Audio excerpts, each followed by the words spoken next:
Anunciado pelo governo no dia 27 de junho, o Plano Safra passou a ter o crédito liberado na última semana para os produtores rurais. Ao todo, o Plano 23-24 terá 435,8 bilhões de reais, sendo mais de 364 bilhões para a agricultura empresarial e 71,6 bilhões para a agricultura familiar. Desses, mais de 140 bilhões têm a subvenção do governo federal. A partir de agora, sobre esse assunto, a gente bate um papo, recebo nos estúdios Marcelo Jara, gerente de negócios do Sicredi, também advogada especialista no tema, Rebeca Stefanini, e pela internet, direto de São Paulo, conversamos também com o economista da FGV Agro, Felipe Serigati. Bom dia a todos, eu já quero começar agradecendo a participação de vocês aqui no Bom Dia Produtor. Vou começar inclusive com a Rebeca. Rebeca, bom dia para você. É para não ficar feio, né? Bom dia, Marcelo, também, seja bem-vindo. E bom dia para o Serigati também, né, Serigati? Bom dia para você. Bom dia. Bom, eu vou começar conversando com a Rebeca para a gente entender na prática, né? Ela é uma advogada especialista no tema. Queria que você começasse explicando para a gente na prática o que é o Plano Safra. Bom dia a todos. O Plano Safra ele é um instrumento de fomento à atividade rural no Brasil. Ele é o principal instrumento de fomento hoje no plano do governo. Então, é um instrumento de concessão de crédito para a atividade rural. E por atividade rural a gente engloba aqui qualquer atividade agropecuária. No jargão é aquele para dentro da porteira, né? Então, tanto criação de animais, plantio de culturas ou plantio de florestas, tudo isso fica abarcado aí por esse recurso oficial que ajuda a fomentar essa atividade no Brasil. Quem é que pode receber esse recurso, como ter acesso, né? Quais os caminhos para ter a subvenção desse recurso? Pode acessar esse recurso todo produtor rural. E aqui, quando a gente fala produtor rural, a gente fala qualquer pessoa física ou jurídica que esteja dedicada a essa atividade rural. Então, que efetivamente esteja ligado à propriedade rural e que desenvolva essa atividade agropecuária. Agora, Marcelo, é um caminho importante a ser trilhado, né? O Sicredi vai lado a lado do produtor para garantir que ele consiga chegar até esse recurso, né? Como que funciona essa parceria da cooperativa de crédito com o produtor rural? Legal. Bom dia, Vinícius. Bom dia, Rebeca. Bom dia, amigos do canal do Boi. Prazer enorme estar aqui. É sempre uma satisfação falar com o produtor, falar com as pessoas que se interessam pelo agronegócio no país. Então, eu vou trazer alguns números para que a gente entenda primeiro o que o Sicredi representa no mercado financeiro, né, e também no crédito rural. Hoje nós temos mais de 70 bilhões de carteira em crédito rural. Se a gente for considerar todo o sistema financeiro privado, entre as cooperativas também, nós temos hoje a maior carteira de crédito rural do país. Considerando todo o sistema financeiro, a segunda maior carteira. Mais de 120 anos de história, fundado em 1902, o Sicredi atingiu uma marca recente, agora esse mês, de 7 milhões de associados. Por que é importante falar isso? Porque o produtor ele precisa sentir segurança na hora de operar com crédito rural. Então ele precisa fazer negócio com quem sabe, com quem entende do produto crédito rural e também entende da porteira para dentro, das necessidades do produtor. Falando do Plano Safra 22-23, tivemos um recorde de liberações, né? Foram praticamente 52 bilhões liberados. O produto CPR também foi um sucesso, 136% de aumento, né? Mais de 18 bilhões liberados no CPR. E para esse Plano Safra, 23-24, estamos prevendo um aumento de 16% na nossa carteira. Vamos disponibilizar, aliás, já está disponibilizado 60 bilhões de reais. Bom, uma coisa bacana, perdão de te interromper, é que tem o CPR Verde também, né, Rebeca, que faz esse auxílio. Como que você como advogada e você como cooperativa de crédito, né, como que esse apoio na sustentabilidade garante também um melhor uso desse recurso? Bom, é isso, o crédito rural oficial e esses instrumentos de fomento privado do agronegócio, eles caminham juntos, né? Então, a ideia é essa complementaridade mesmo. O Marcelo falou bem aqui da CPR, a gente tem a CPR Verde, que é uma modalidade específica da CPR financeira, então que ela é atrelada aí a ganhos ambientais gerados por essa propriedade rural. Além da CPR, a gente tem outros títulos de crédito para acessar esse financiamento privado. Quando a gente fala desses títulos, a gente está falando de financiamento privado, então não está dentro do Plano Safra, realmente é algo que caminha em paralelo. Mas a ideia de todos esses instrumentos, independente da origem do recurso, é trazer crédito, trazer dinheiro para essa atividade rural que é tão importante para o nosso país. É isso? Vou chamar o Felipe Serigache aqui para entrar com a gente nesse bate-papo. Ele está direto de São Paulo.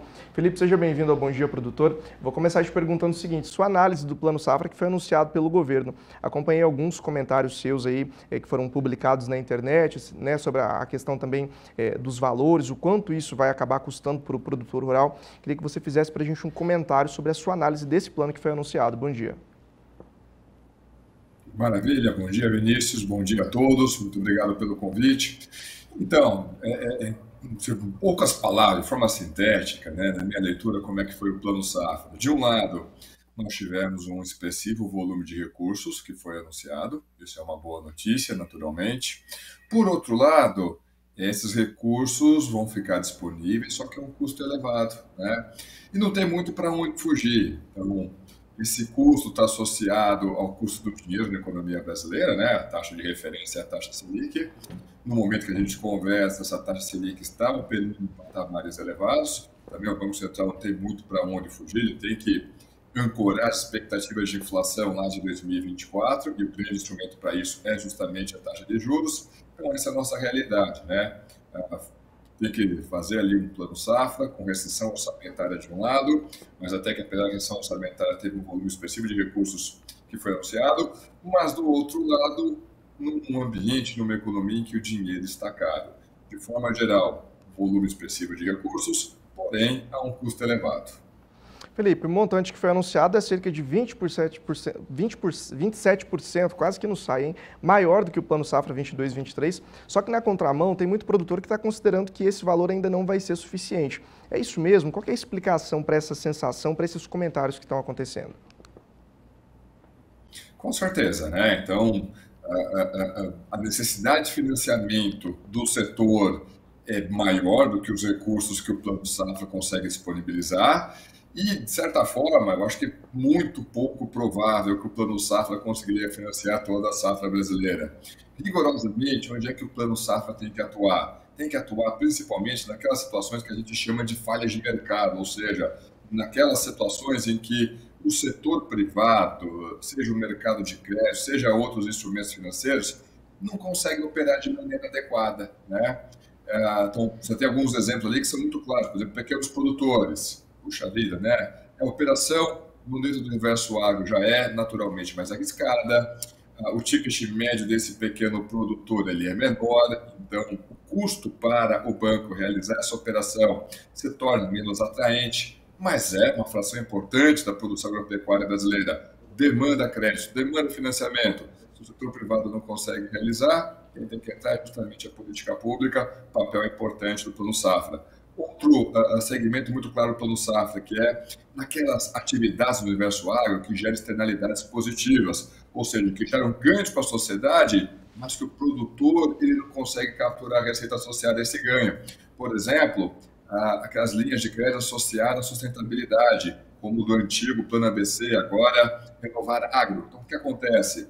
Gera uma menor emissão de carbono na atmosfera, isso é positivo para a sociedade, só que o produtor não está sendo remunerado por isso adequadamente. A gente quer incentivar essas práticas. Então, qual que é o resultado? Vamos oferecer uma espécie de subsídio. Vamos tentar reduzir o custo de produção dele. A gente não consegue alterar o preço ali do defensivo, do fertilizante, então vamos reduzir o custo do financiamento dele. Veja que nessas franjas ali, as falhas de mercado em que o Plano Safra se mostra mais importante. Seria legal se a gente pudesse financiar toda a safra por esse instrumento, sem dúvida alguma, mas é pouco provável, seja pelo volume demandado de recursos pelo setor, dada a sua dimensão, seja porque o setor cresce bastante. Então, imagina só, a gente, safra de grãos, produzindo 40 milhões a mais de toneladas nesse ciclo que a gente está encerrando. Como é que a gente vai arrumar recurso público para financiar 40 milhões a mais de toneladas de grãos a cada ano?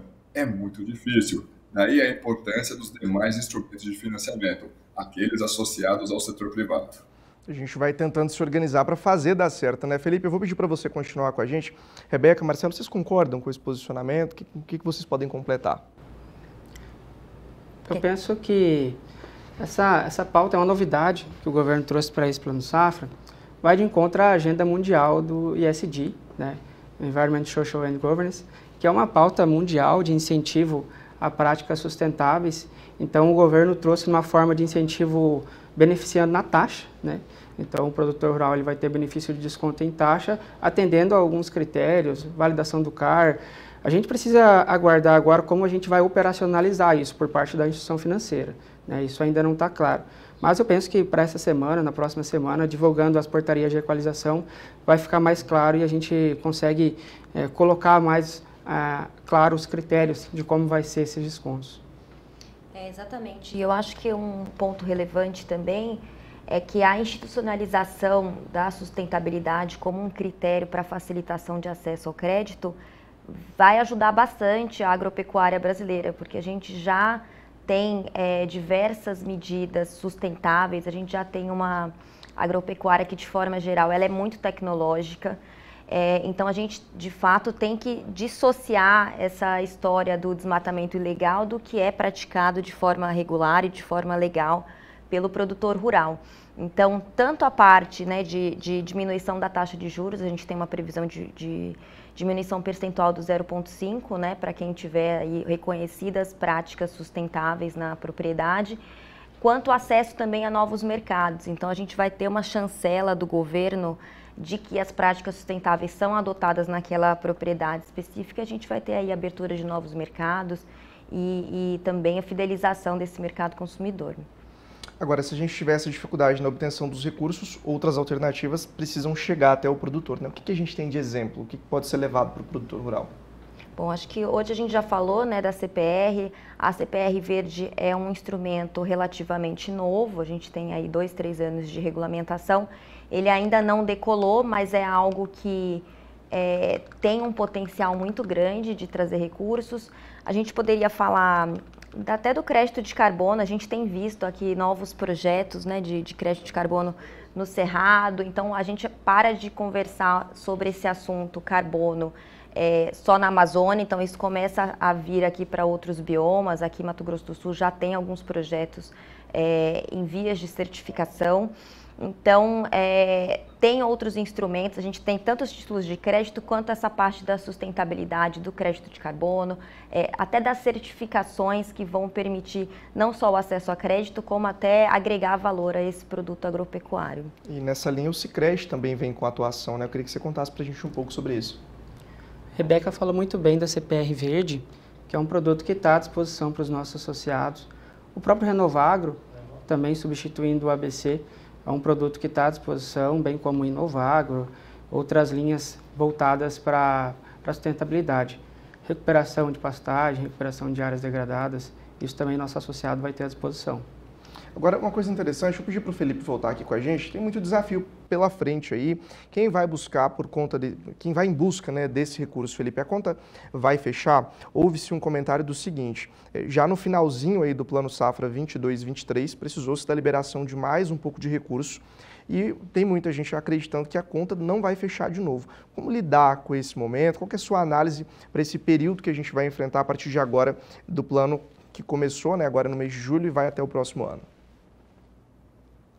Pois é, então, exatamente, esse é um ponto importante, né? Anunciou um volume expressivo, boa notícia, o setor, de certa forma, comemorou esse número, só que o recurso tem que ser liberado também no momento adequado, né? Vai liberar o recurso depois da chuva, aí não adianta muito não, né? Quando a chuva chegar, a sementinha já tem que estar no solo. Além disso, como a gente vai olhar, por exemplo, a crédito para investimento, né? Estamos falando aí algumas linhas até 12,5%, né? Ou seja, um custo ali de uma taxa de juros de 2 dígitos.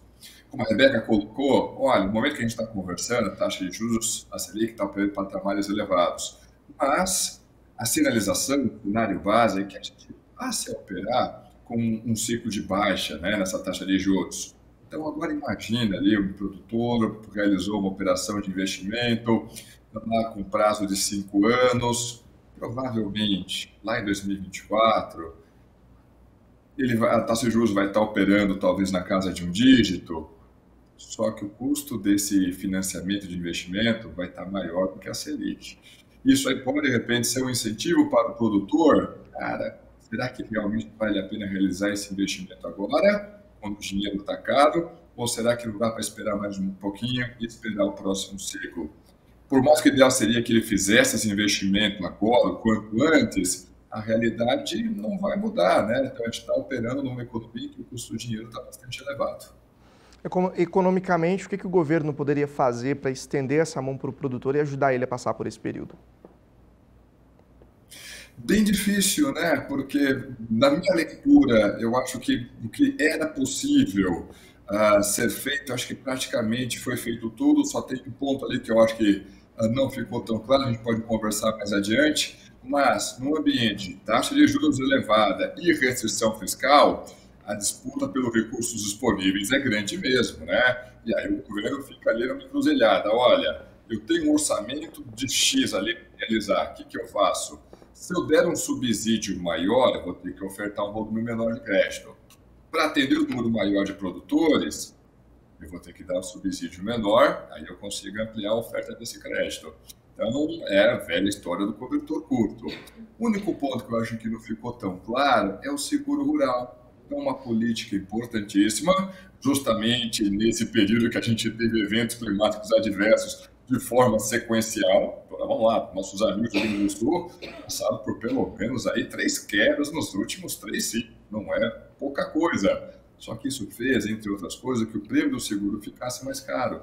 Ou seja, diante dessa situação, a subvenção ficou ainda mais importante.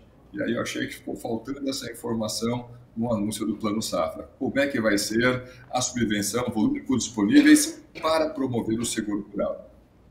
O dólar vai exercer influência também sobre o desenvolvimento do Plano Safra ao longo desse período, ou o produtor pode ficar um pouco mais tranquilo? Olha, ficar tranquilo com o dólar é sempre complicado, né? Então, se a gente estivesse conversando há 3 meses, a gente estaria falando de um dólar aí na casa talvez de 5,20. Se a gente estivesse conversando há um mês, estaria falando de um dólar a 4,70. No momento que a gente conversa, a gente for tomar como referência o pregão de ontem, falando aí num dólar na casa de 4,90. Então, o dólar é sempre um pouco de incerteza, de volatilidade. Mas isso, vamos ser sinceros, o produtor, todo o setor já está acostumado. Não vai ser nenhuma novidade para o universo agro ter que operar num ambiente em que o dólar é uma fonte de incerteza. O produtor vai se adaptando, fazendo aquele caminho. Agora é importante, a Rebeca está aqui junto com a gente, tem detalhes que não podem passar batidos, né? O que o produtor precisa estar atento na hora de fazer a contratação do Plano Safra? Bom, acho que o primeiro ponto é um ponto que o Felipe já falou um pouco aqui com a gente. Acho que o primeiro passo é conhecer o seu negócio, então entender efetivamente qual é a necessidade de recurso, então qual é o montante que precisa ser acessado, qual a finalidade desse recurso, porque quando a gente fala de crédito rural oficial, a gente tem uma série de linhas específicas, então a gente precisa, né, entrar nas caixinhas que já estão ali definidas no Plano Safra e entender qual é a janela de disponibilidade. Então, exatamente num período agora que a gente está com a taxa de juros muito alta, se esse crédito precisa ser necessariamente acessado agora, ou se a gente pode esperar um pouquinho mais, uma melhoria nesse ambiente de negócios para acessar daqui a um tempo, provavelmente com uma taxa de juros menor ou com melhores oportunidades. Então, além dessa parte, né, de conhecer o negócio e a necessidade de crédito, se é para custeio, se é para investimento, o que pode ser feito, vale também fazer a lição de casa em relação aos requisitos, né, que vão ser exigidos para a tomada desse crédito. A gente sabe que cada instituição financeira tem lá o seu kit de documentos que é exigido, mas de forma geral, os documentos e requisitos são muito parecidos. Então, previamente já fazer a lição de casa, de se preparar para isso. Então, de regularizar a documentação da propriedade, fazer um trabalho junto ao órgão ambiental para validação do CAR, que foi algo que o Marcelo falou aqui também. Essa exigência de validação do CAR para acesso a algumas linhas é muito problemática, porque a gente tem um percentual muito baixo de cadastros que já foram validados. Então, fazer aí o corpo a corpo com o órgão ambiental é uma coisa que vai se adicionar aí a esses requisitos que são necessários para acessar esse tipo de crédito, assim como a parte, né, de garantias. Quando a gente fala de crédito rural oficial, a gente tem as garantias reais, então, que são importantes. Então, toda essa parte de documentação imobiliária também precisa estar em ordem. Marcelo, sua orientação para quem vai em busca desse recurso? No ano passado, nós liberamos mais de 308 mil operações. para esse ano a previsão é liberar em torno de 375 mil operações. Então, são 2 pontos. Falando de recurso subsidiado, principalmente BNDES, eu sugiro que o produtor se antecipe à demanda, né, já esteja com o cadastro pronto, que a gente consiga já cadastrar essa operação, mesmo que ainda as portarias de equalização ainda não estão disponíveis, a gente já pode deixar essa operação em estoque. Isso é um ponto importante. Agora, quando a gente olha a previsão da Selic para esse ano, eu estava olhando o relatório do Focus agora essa semana, tem uma previsão de queda. O Felipe falou muito bem da questão do cenário da taxa de juros para o período. Nesse sentido, uma orientação pode ser interessante para o produtor atrelar, né, as operações à taxa pós. Por exemplo, a CPR tem essa opção, taxa pré e taxa pós, né? Talvez seja uma opção. Quando a gente olha esse cenário de queda na taxa de juros ali na frente, principalmente para o demais produtor, que ele acessa hoje o crédito a 12%, numa taxa subsidiada, no futuro, eu penso que ainda nesse plano safra, ele vai conseguir acessar o crédito com recursos livres praticamente na mesma taxa. Por exemplo, na CPR, ainda mais com o incentivo da isenção do IOF, pode ser que fique praticamente igual. Agora a gente precisa caminhar para o final da nossa entrevista, o assunto está muito bacana, mas eu vou pedir para o Felipe fazer para a gente uma consideração final aí, o seu comentário geral sobre esse tema e trazendo aí um apontamento para o produtor rural, o que ele deve fazer nesses próximos meses, a melhor forma de acessar esse crédito, o melhor período.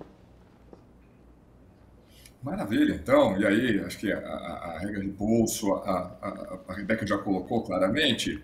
Olha, tem uma parte que é institucional, e aí ter instituições financeiras que saibam lidar com essa operação de crédito é melhor, vamos lá, né? Operar dentro do manual de crédito rural não é nada trivial, então é melhor com instituições financeiras que já entendam bastante desse riscado, mas o produtor também tem que fazer a sua lição de casa.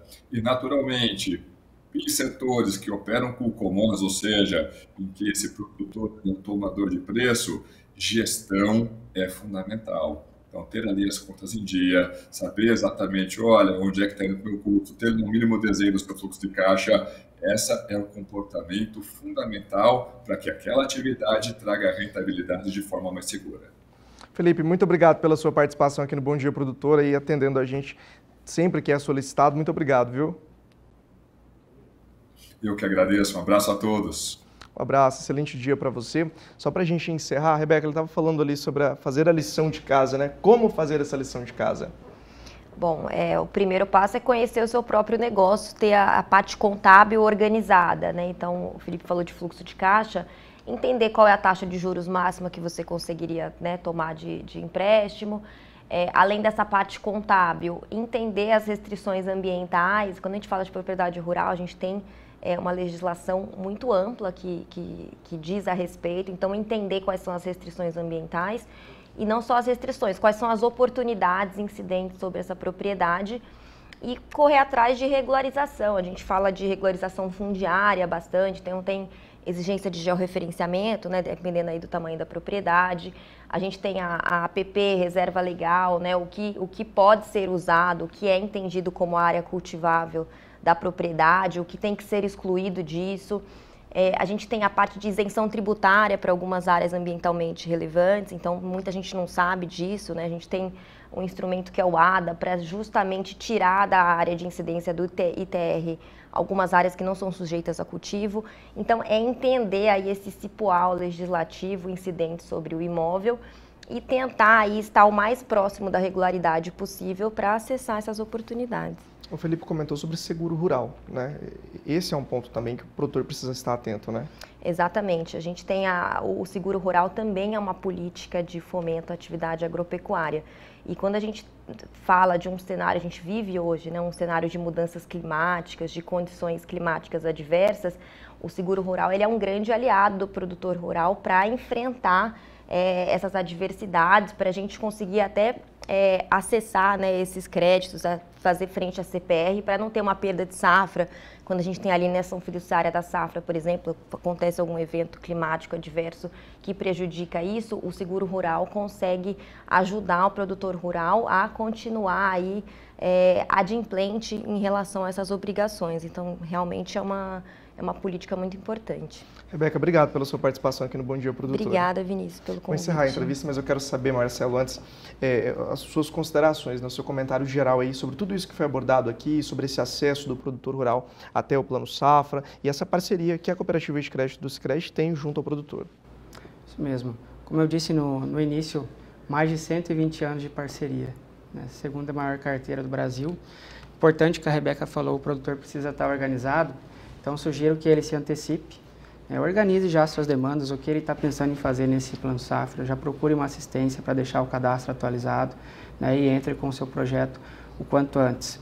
Falamos do seguro rural, né, no ano Safra passado o Sicredi indenizou mais de 2 bi em seguro rural no Proagro. A gente ainda não sabe como vai ser esse ano, depende da questão da subvenção federal, estadual, como vai ser, mas vamos estar preparados também até pela parceria com as seguradoras que são credenciadas na cooperativa. Estamos prontos para atender o produtor. Como eu disse, já liberamos, já colocamos à disposição 60 bilhões de reais para esse Plano Safra. Estou prevendo mais um recorde de liberações, com certeza.